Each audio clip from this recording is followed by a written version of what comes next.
Hello students of class 10. In this video we will discuss about the science chapter 7 part 1. So in the chapter is atomic theory, periodic classification and properties of elements. So here we will discuss about the atoms. Atomic theory will discuss atoms के बारे में पढ़ते हुए. It's the smallest unit of the matter. Atomic theory. Man has been very eager for working to know about the matter from ancient time. Ancient Indians and Unani philosophers accumulated informations about small structure of matter. Ancient Indian philosophers Maharishi Kanad told that on further divisions of matter into the smallest particles atom were obtained at the end. One other Indian philosopher Sipakuga Kavyamams told that different forms of matter were obtained by the combination of these small particles. तो जो दो philosophers की शुरू से जो starting से ये हमेशा ह्यूमन बीइंग को वो बहुत ही उत्सुक रहे, बहुत ही एग्रेसिव रहे कि किस चीज़ को जानने के लिए, कि मैटर के बारे में जानने के लिए. तो एंशियंट फिलोसफर्स जिसमें एक नाम है महर्षि कन्नद, उन्होंने ये कहा था कि किसी भी मैटर को अगर हम डिवाइड करते रहें, एक स्टेज ऐसे आएगी कि वो आगे डिवाइड नहीं होंगे, और उस स्टेज को उन्होंने कहा था एटम. ठीक है. और काव्यम का ये भी कहना था कि डिफरेंट एटम्स को हम कंबाइन करके क्या बना सकते हैं, मैटर बना सकते हैं obviously. So near that time Greek philosophers Democrats and Lysippus call this indivisible particle as atom. तो महर्षि कन्नद और काव्यम ने इनको क्या नाम दिया था, परमाणु. उन्होंने नाम दिया था परमाणु. एटम नेम्स जो है इन दोनों ने दिया था. Was taken from the Greek word atomia, जिसका मतलब होता है इनडिविजिबल, यानी जिसको आगे हम डिवाइड नहीं कर सकते, जिसको आगे तोड़ नहीं सकते. So this all opinions about atoms were only philosophical. There was not any scientific explanations or experimental based for them. So many important works were performed in these directions at the end of 18th century, and the atomic theory was proposed on the basis of experimental facts. तो ये सारे क्या थे, hypothesis थे, philosophy थी, कहानी थी मन की कि हाँ ऐसा होता है, बट एक्सपेरिमेंटली कहीं पे प्रूव्ड नहीं था. एक्सपेरिमेंटली 18th सेंचुरी में सबसे पहले दिया गया था. ये थे हमारे महर्षि कन्नद, जिन्होंने एटम के बारे में सबसे पहले बताया था. थ्योरी देने वाले कौन थे, जॉन डाल्टन. इन्होंने एक थ्योरी दी थी. A British school teacher John Dalton propose a theory to explain the atoms. This atomic theory was given on the basis of law of chemical combinations, law of conservation of mass and law of definite proportion. तीन चीज़ें थी. Chemical composition, कि अगर कोई elements या matter अगर बन रहा हो तो कैसे कंबाइंड हो रहे हैं. कंजर्वेशन ऑफ मास, अगर एलिमेंट्स मिलकर अगर कंपाउंड बना रहे तो इट मीन्स डैट कहीं ना कहीं उनका जो मास है वो क्या है, कंजर्व हो रहा है, यानी मास कहीं ख़राब नहीं हो रहा है, टूट नहीं रहा है. थर्ड, डेफिनेट प्रोपोर्शंस, यानी किस वेटेज यानी किस मात्रा में एवरेज में उन एलिमेंट्स को लिया गया हो. इन तीन चीज़ों को ध्यान में रखते हुए इन्होंने अपनी एटॉमिक थ्योरी दी थी. First point says that matter is made of extremely small particles called atoms. Matters are indivisible. All atoms of same element have same atomic weight. Obviously अगर मैं बात करूँ ऑक्सीजन की, तो ऑक्सीजन में जितने एटम्स होंगे ऑब्वियसली इसका सबका क्या होगा, एटॉमिक वेट इक्वल रहेगा, साइज़ इक्वल रहेगी, केमिकल प्रॉपर्टीज़ इक्वल रहेगी. तो जो एलिमेंट जिस एटम से बना है उनकी साइज़, केमिकल प्रॉपर्टीज सब इक्वल होगी. Atoms of different elements have different atomic mass, size and chemical properties. Oxygen के अलग होंगे, या फिर वही नाइट्रोजन की बात की जाए तो नाइट्रोजन के एटम्स की क्या होंगी, वो भी डिफरेंट होंगी. तो डिफरेंट एलिमेंट्स के डिफरेंट एटम्स के क्या होंगी, डिफरेंट प्रॉपर्टीज़ होंगी. एटम्स ऑफ सेम और different elements combine together in simple whole number ratio to form a new compound. यानी डिफरेंट एलिमेंट्स होंगे या फिर सेम एलिमेंट होंगे, कंबाइंड करके क्या बनाएंगे, कंपाउंड बनाएंगे. तो during chemical reactions atoms are only rearranged. उन्होंने ये कहा कि जो कंजर्वेशन ऑफ मास की हम बात कर रहे हैं, तो कहा कि एटम ना तो कहीं डिस्ट्रॉय हो रहे हैं ना वापस बन रहे हैं, बस वो कंजर्व्ड रह रहे हैं, रीअरेंज्ड होते हैं वो. तो Dalton's atomic theory can not explain all the act related two atoms, but it provides a base for the further invention done by the various scientist.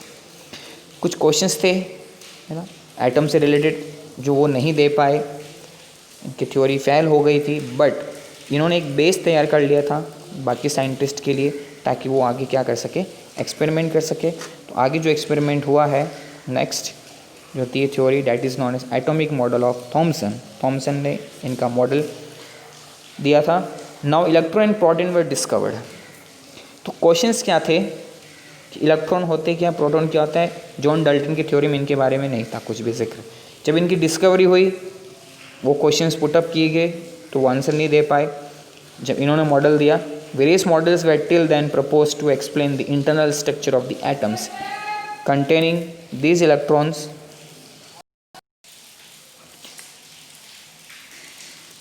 So J.J. Thomson in 1898 proposed a model for the structure of atom. According to him, an atom was a sphere of positive charge with size of 10 to the power 10 मीटर, जैसा कि इस diagram में दिखाया गया है। In it electron are embedded.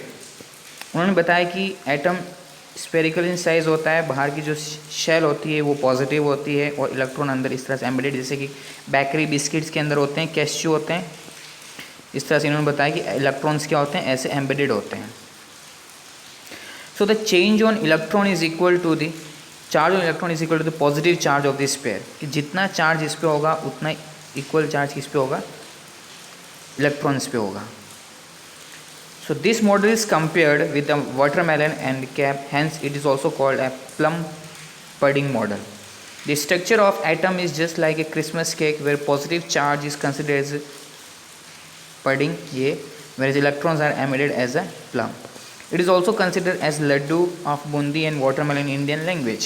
जैसा कि तरबूज हो रहा है, सपोज ये पीस हम तरबूज के लिए, यहाँ पे अगर उसकी एक ब्लैक कलर की जो सीड्स होती हैं, बीज जिसे कहा जाता है, बाकी जो रेडिश पार्ट है उसे क्या माना गया है, पॉजिटिव, है ना, जो बीज सारे उसको क्या माना गया है, नेगेटिव। तो Thomson suggested that the atom is neutral as positive charge is totally balanced by negative charge, है ना, जैसे यहाँ पे कहा गया था कि charge on electron is equal to the positive charge of the sphere. तो जब दोनों अगर पॉजिटिव नेगेटिव इक्वल है तो वो क्या कहलाएगा, न्यूट्रल कहलाएगा। The atom is electrically neutral, किसके अकॉर्डिंग, जे थॉमसन के according. So this theory suggested that electrically neutral nature of atom, but later on it could not explain the Goldfoil experiment of Rutherford. इनके बाद जो experiment करने आए वो Rutherford ने किया। तो रदरफोर्ड ने जो क्वेश्चंस किए एक्सपेरिमेंट के दौरान, जो क्वेश्चंस आए उनका आंसर्स वो दे नहीं पाए, और उनकी थ्योरी क्या हो गई, रिजेक्ट हो गई, मीन्स फेल हो गई। अब जो है वो है Rutherford gold foil experiment. So next is Rutherford gold foil experiment. Ernest Rutherford and his co-workers have performed an experiment in which alpha particles are bombarded over a very thin gold foil. Here, highly energetic alpha particles, that is helium nucleus, जो helium है, helium nucleus से एक raise निकाली गई, high beam निकाली गई, positive है इसलिए उसे अल्फा नाम दिया गया है। Were bombarded on very thin gold foil, जिसकी थिकनेस कहाँ लगी, नैनोमीटर, कितनी, 100 नैनोमीटर या फिर 10⁻⁷ मीटर। इस थिकनेस की क्या ली गई, गोल्ड फॉइल ली गई। जैसा कि अल्फा पार्टिकल्स ये आ रहे हैं, यहाँ से बीम जारी, देखिए ये रहा गोल्ड फॉइल। तो जैसे इस रेस को निकाला गया, ये डिफ्लेक्टेड है, यानी कुछ टकरा के निकल गई, कुछ क्या निकल रही है, स्ट्रेट निकल रही है, जिसको कहा गया अनडिफ्लेक्टेड।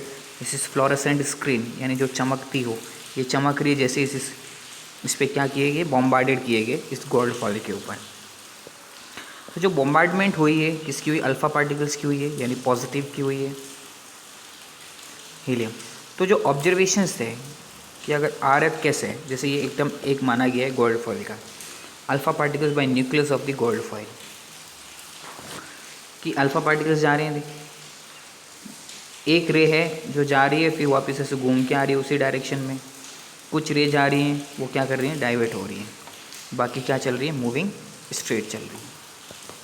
तो कुछ स्ट्रेट जा रही हैं, कुछ डाइवर्ट हो रही है, कुछ उसी पाथ से वापस आ रही है, इसका रीज़न क्या था। So the observation obtained in this experiment were, first of all, most of the Most of the alpha particle pass through the gold fall without undergoing any deflections from their original path. पहला observation ये था. First observation says that कि अक्सर अगर मैं मानूँ 10 raise, suppose करो 10 raise अगर क्रॉस कर रही है तो 10 में से 9 जो थी वो क्या हो गई, बिना डिफ्लेक्शन के क्रॉस कर गई. Second, some alpha particles were deflected through some angles, कुछ जो रेस थी वो कुछ ना कुछ एंगल से डिफ्लेक्ट हुई. और थर्ड कंडीशन आ रही है कि 1 अल्फा पार्टिकल आउट ऑफ 20,000, मैंने तो 10 में से 9 गिना है, यहाँ पे ऑब्जर्वेशन बता रहे हैं 20,000 में से कोई एक अल्फा पार्टिकल यानी एक रे ऐसी थी जो वापस 180 डिग्री से डाइवर्ट हो गई, यानी जिस एंगल से जिस डायरेक्शन से आ रही उसी डायरेक्शन में वापस घूम गई. तो जब हमने 3 ऑब्जर्वेशन किया, इसका मतलब क्या है, कंक्लूजन क्या है? पहला ये था वापस the most of the part of an atom is hollow and chargeless, so most of the alpha particle pass undeflected. उनका ये कहना था रदरफोर्ड का कि एटम के अंदर बहुत सी ऐसी जगह है जो क्या है, होलो, खाली है और चार्ज नहीं है, इसलिए सारी रेस क्या हो गई, पास हो गई. Second, some alpha particles are deflected, so it is clear that alpha particle face strong repulsive force, so the entire positive charge should be concentrated in a very small volume at one place in an atom. फिर उन्होंने कहा कि कुछ एक जो alpha particle है उसी direction से रिफ्लेक्ट होकर आ रही है, रिफ्लेक्ट होकर जा रही हो. इसका कहने का मतलब ये हुआ कि एक सेंटर पे, एटम के सेंटर पे एक ऐसा चार्ज है जो भी बहुत ही हाईली पॉजिटिव चार्ज है, तो उससे क्या हुआ, अल्फा पार्टिकल भी पॉजिटिव है और न्यूक्लियस का चार्ज भी पॉजिटिव माना गया. तो पॉजिटिव पॉजिटिव जब आपस में टकराएंगे, स्ट्राइक करेंगे तो क्या होंगे, रिपल्सिव हो गए, रिपल होंगे, तो रिपल हो गए. तो volume of positive charge in atom is less than it's total volume. तो जितना बड़ा ये एटम है उसके वॉल्यूम पे कंपेरिजन में जो पॉजिटिव चार्ज है उसका वॉल्यूम कम बताया गया है. This positively charge volume is called nucleus, और उन्होंने नाम दिया इसे nucleus. The diameter of atom is about 10⁻⁻10 meter and the diameter of the nucleus is about 10⁻⁻15 meter. Atom का बताया और न्यूक्लियस का बताया. So on the basis of above conclusion Rutherford propose the model. अब रदरफोर्ड का जो model है वो ये है कि entire positive charge in mass of atom is located at the nucleus, कि जितना भी पॉजिटिव चार्ज होगा एटम का और मास वो न्यूक्लियस पे ही स्टोर होगा. दूसरा, most of the part of the atom is vacant, यानी बहुत सी जगह क्या खाली है जिसमें इलेक्ट्रॉन्स क्या कर रहे हैं, मूव कर रहे हैं एक क्लोज्ड पाथ में. This circular path are called orbits.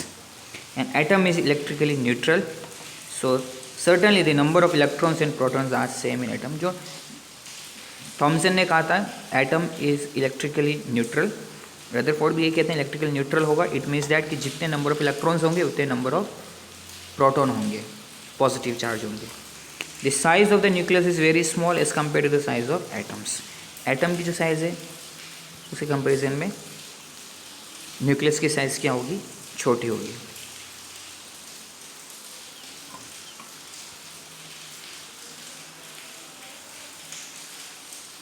सो कुछ ड्रॉबैक्स रह गए थे, यानी कुछ क्वेश्चन ऐसे थे जिनका आंसर दे नहीं पाए. कौन कौन से? First of all, it cannot explain the stability of an atom. Stability explain नहीं कर पाए क्योंकि एटम्स क्या होते हैं, रिएक्शंस करते हैं, कंपाउंड बनाते हैं. इलेक्ट्रिकली न्यूट्रल है तो फिर स्टेबिलिटी कैसे नहीं है, right. It cannot explain the stability of an atom. It cannot explain the electronic structure of an atom.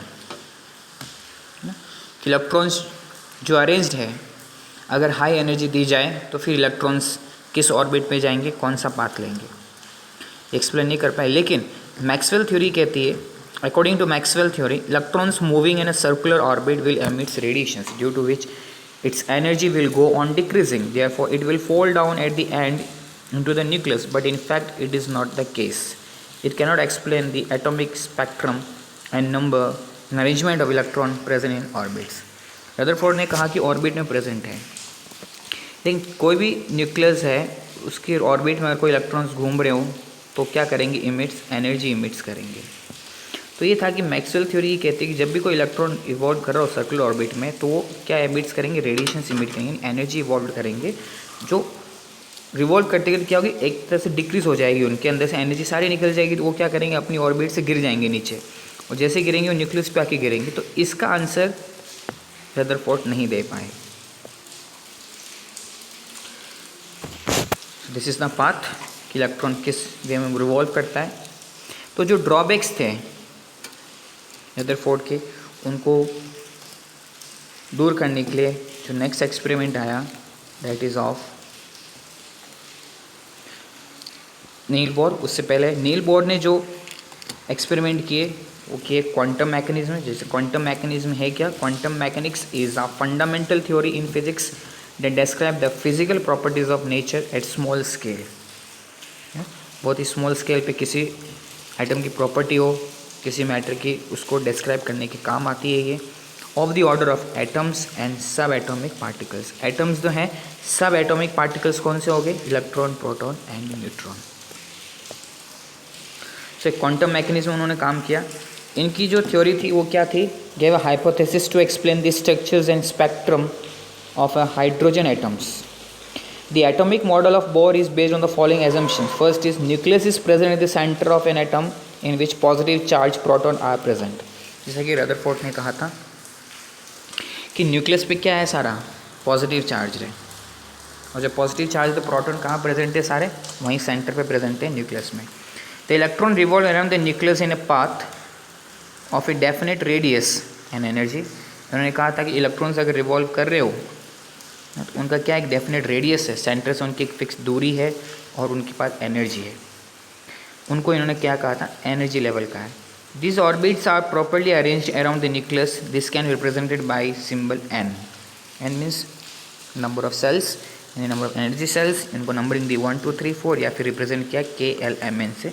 Suppose this is first is K, sorry first is ये word K है, next suppose हम L ले ली, एक और होगी तो M, फिर next होगी तो एन, तो के एल एम एन फॉर्म में इनको रिप्रेजेंट किया गया। The distance between nucleus and orbit increases with the increase in the value of N. तो जैसे जैसे शेल्स इंक्रीज होंगी, first shell, second shell, third shells, तो इनके बीच में क्या होगा, तो distance between nucleus and orbit increase the increase in value of, obviously. तो जैसे जैसे दूरी बढ़ती जाएगी तो नंबर ऑफ शेल्स भी बढ़ते जाएंगे, ऑर्बिट भी बढ़ते जाएंगे, और इनकी एनर्जी भी क्या होगी, इंक्रीजेस होगी। जैसे and the angular momentum of electron in this orbit is mvr equal h upon 2 pi or its multiply। Angular momentums यानी जो सर्कुलर मोशंस हैं इलेक्ट्रॉन्स का न्यूक्लियस के around, this is known as angular momentum. होता क्या है इसमें, देखें, M V R equal to H upon 2 pi, जहाँ पे एच क्या है, प्लैंक्स कांस्टेंट है, M is mass of the electron, P is the velocity यानी स्पीड क्या है, R radius of the orbit यानी न्यूक्लियस से के शेल यानी के ऑर्बिट की डिस्टेंस, एल ऑर्बिट की डिस्टेंस, एम ऑर्बिट की distance. Hence electron can move in this orbit whose angular momentum is equal to this n h upon 2 pi। n इस्तेमाल करते हैं हम लोग नंबर ऑफ शेल्स के लिए, 1 2 3 4 कितनी शेल्स होंगी उस एटम के अराउंड में। तो प्लैंक कांस्टेंट को यहाँ पे यूज़ किया गया है। तो according to Bohr there is no change in energy of electrons moving in a definite orbit, कि जो अपनी ऑर्बिट में घूम रहे हैं उनकी एनर्जी में कोई चेंजेस नहीं आएंगे, ये नील्स बोहर का कहना था। तो जो प्लैंक कांस्टेंट है वो है क्या, Planck constant symbolised H relates the energy in one quantum, quantum मतलब से photons of electromagnetic radiations to the positive जो रेज निकलती है उनके बारे में डिस्कस किया है रेडिएशंस के, to the frequency of that radiations. In the international system of units the constant is equal to the approximately, जो प्लैंक कांस्टेंट एच उसकी वैल्यू फिक्स है, that is 6.626176 10 to power minus 34 joules per seconds। Joule means ऐसा unit of energy, ऐसा unit of work. तो अगर electron घूम रहे हैं, रोटेट कर रहे हैं, तो वर्क कर रहे हैं, उनमें कुछ एनर्जी होगी, इसलिए उसको कहा गया कि जो एंगुलर मोमेंटम है, जो उनका जो सर्कुलर मोशंस हैं, उसमें उसकी वैल्यू किसकी इक्वल होनी चाहिए, प्लैंक्स कांस्टेंट की इक्वल होनी चाहिए, इसकी इक्वल होनी चाहिए, तब तक उसमें कोई चेंजेस नहीं आएगा। तो Planck constants fundamental physical constant characteristics of the mathematical formulation of quantum mechanics which describe the behaviour of particles, particles के बिहेवियर के बारे में, and waves on the atomic scale including the particle aspects of light, यानी ऐसे particles, ऐसे सब Atomics ऐसे smallest particles, उनके बिहेवियर के बारे में डिस्कस करना, ये क्वांटम मैकेनिक्स कहलाता है। और क्वांटम मैकेनिक्स में जो फंडामेंटल फिजिकल कांस्टेंट यूज़ होता है that is known as Planck constant, इसकी वैल्यू हमने अभी डिस्कस करी थी।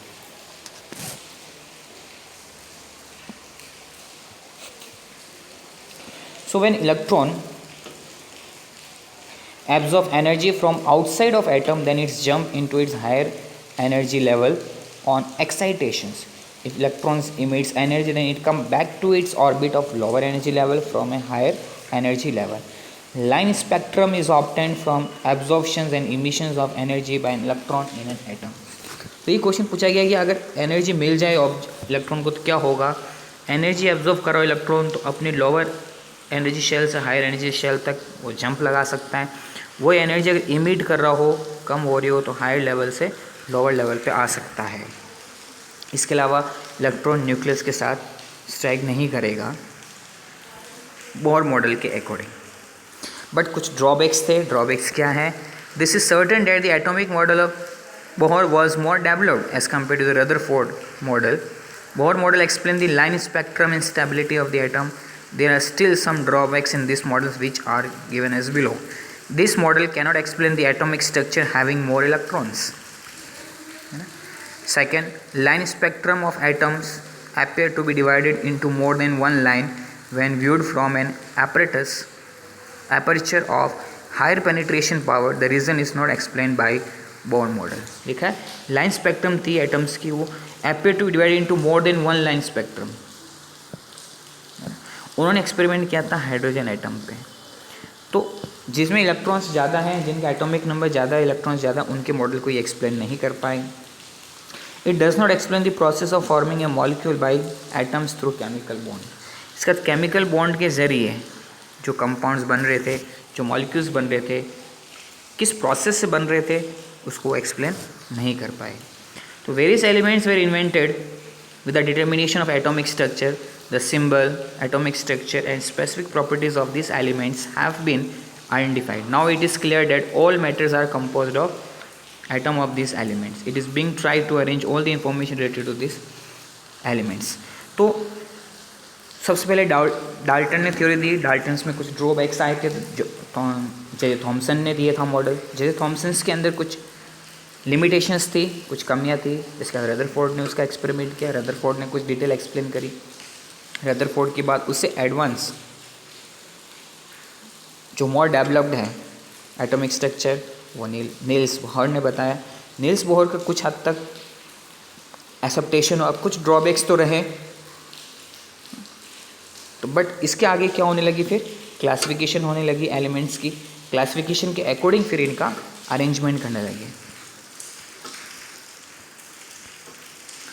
So I hope this topics were clear. In the next video we will discuss about the classifications of the elements. Thank you.